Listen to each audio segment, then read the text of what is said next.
পাবজির একটা mega event RGTDM stars season 1 এবং এর আয়োজক ম্যাথিউ মিকের সঙ্গে একটু কথা বলবো। শুরুতে জানতে চাই আয়োজন হচ্ছে কেমন লাগছে, কেমন দেখছেন আপনাদের নিজেদের এই আয়োজন?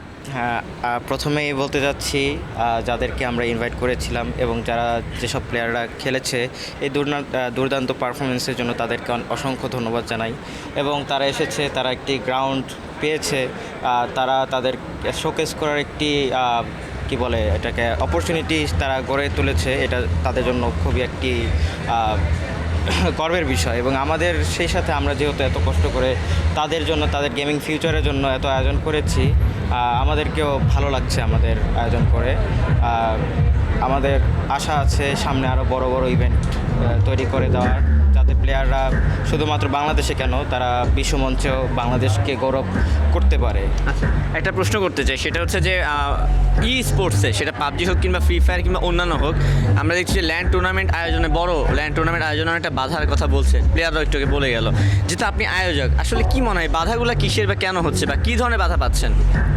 আচ্ছা, তো বাধা হচ্ছে দুই পক্ষ থেকে আসতে পারে, এক যারা আয়োজক আর দ্বিতীয়ভাবে প্লেয়ার। তো আয়োজকদের, যেহেতু আমি আয়োজন করেছি এবং আমি যেসব বাধার সম্মুখীন হয়েছি সেগুলো হতে পারে হচ্ছে আপনার ভেরিফিকেশন। এবং এখনকার যুগে এসেও অনেকেই মনে করে যে এই গেমিং বা স্পোর্টস সেক্টরটা একটি জুয়ার প্ল্যাটফর্ম বা অন্য কিছু মনে করে, কিন্তু আসলে সেটা না। এবং এই কারণে আমরা অনেক বাধার সম্মুখীন হতে পারি, হচ্ছি প্রতিনিয়ত। এবং আরেকটা বড় বাধা হচ্ছে আয়োজন করাটা, কারণ এখানে অনেক হিউজ পরিমাণের কস্ট চলে যায়।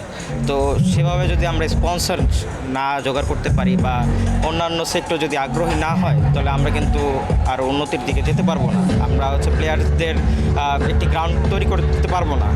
আর দ্বিতীয়ত যেটা প্লেয়াররা ফেস করে সেটা হচ্ছে বাবা মা, তাদের প্যারেন্টসরা বাধার দেয়। তারা মনে করে একটা নিয়ম শৃঙ্খলার মধ্যে চলার চেষ্টা করে, কিন্তু এই নিয়ম শৃঙ্খলার বাইরেও যে একটা জগৎ আছে, স্পোর্টস ক্যারিয়ার গড়ার যে একটা সুযোগ আছে, এটি অনেকেই এখনও পর্যন্ত জানে না। সেই বিধায় হচ্ছে প্লেয়ার্সরাও সেভাবে